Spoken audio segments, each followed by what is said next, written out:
Assalamualaikum warahmatullahi wabarakatuh. Yang saya hormati, fasilitator kami Bapak Dr. Magdum Priyatno, izinkan saya untuk mempresentasikan strategi pembelajaran agenda mengelola diri. Namun izinkan saya memperkenalkan diri, saya Marahen Roy Tumiwa, saat ini sebagai Kepala Badan Pengembangan Sumber Daya Manusia Provinsi Sulawesi Utara. PKN tingkat 2 atau Pelatihan Kepemimpinan Nasional tingkat 2, dasar kebijakan adalah Keputusan AIR nomor 2 tahun 2023 tentang pedoman penyelenggaraan pelatihan struktural kepemimpinan. Itu dasar yang saya ambil dari sekian banyak dasar yang ada. Dan dari pedoman ini, PKN 2 dalam model pembelajaran blended learning. Tujuan dari PKN 2 ini diharapkan peserta mampu membangun sinergi antara unit organisasi dan stakeholder, kemudian menjadi motor penggerak perubahan strategi di instansinya, memiliki karakter yang terbuka, dan mampu mengelola keberagaman di lingkungannya untuk menjadi hasil kerja yang berdampak luas. Adapun waktu pelaksanaan dengan model blended learning ini, total jam pelajaran 923 dan setara 107 hari pelatihan yang mulai dari pembelajaran klasikal tahap pertama, kemudian pembelajaran mandiri, pembelajaran e-learning berupa sinkronus asinkronus, kemudian pembangunan komitmen bersama, dan selanjutnya pembelajaran klasikal tahap 2, kemudian aktualisasi kepemimpinan kolaboratif, dan pembelajaran klasikal tahap yang ketiga.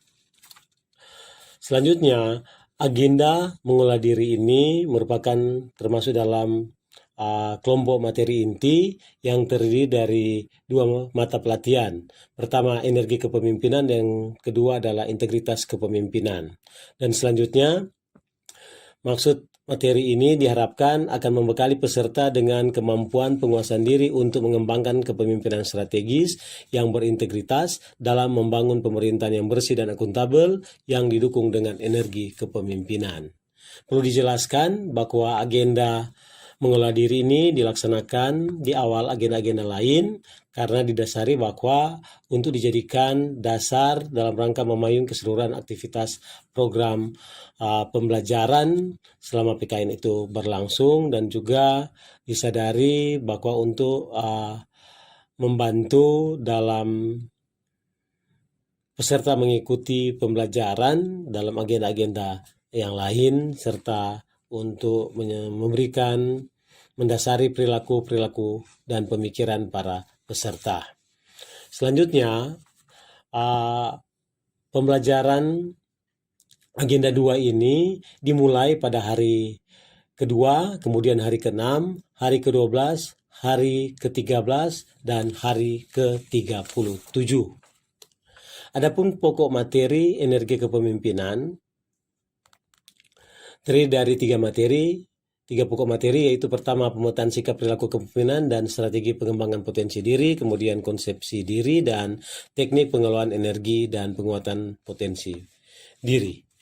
Dan yang menjadi indikator keberhasilan setelah mengikuti pelajaran ini, diharapkan peserta mampu memetakan sikap perilaku kepemimpinan, menyusun strategi pengembangan potensi diri, selanjutnya mengembangkan potensi diri, menjelaskan konsepsi diri, dan mempraktikkan pengolahan energi dan potensi untuk pemimpin perubahan dan lingkungan strategis. Selanjutnya, materi integritas kepemimpinan dengan indikator keberhasilan yang diharapkan adalah peserta menjelaskan kerangka kebijakan pemerintahan yang bersih dan akuntabel, memetakan tantangan dan risiko penegakan integritas dalam penyelenggaraan pemerintahan yang bersih dan akuntabel, dan selanjutnya menjelaskan instrumen penegakan integritas, kemudian menyusun strategi organisasi dalam penegakan integritas, dan mampu mengenali pendekatan berbasis aturan dan integritas dalam penyelenggaraan pemerintahan yang baik.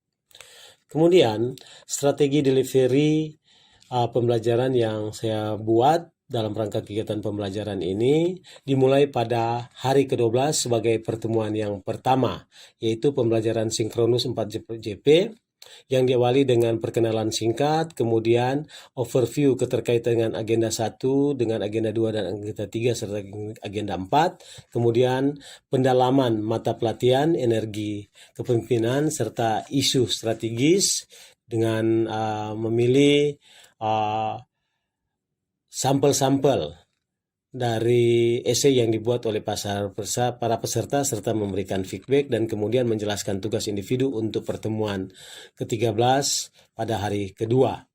Untuk pembelajaran asinkronus, khusus untuk individu, setiap peserta diberikan pilihan tugas. Yang pertama, membuat narasi pengalaman sebagai pemimpin terkait tema energi kepemimpinan dan integritas kepemimpinan, kendala dan strategi yang dilakukan, kemudian mencari tokoh atau pemimpin negara atau daerah yang dapat dijadikan role model pada penerapan energi kepemimpinan dan integritas kepemimpinan, kemudian membuat video komitmen diri sebagai pemimpin yang memiliki energi kepemimpinan dan integritas kepemimpinan dan cara mewujudkannya.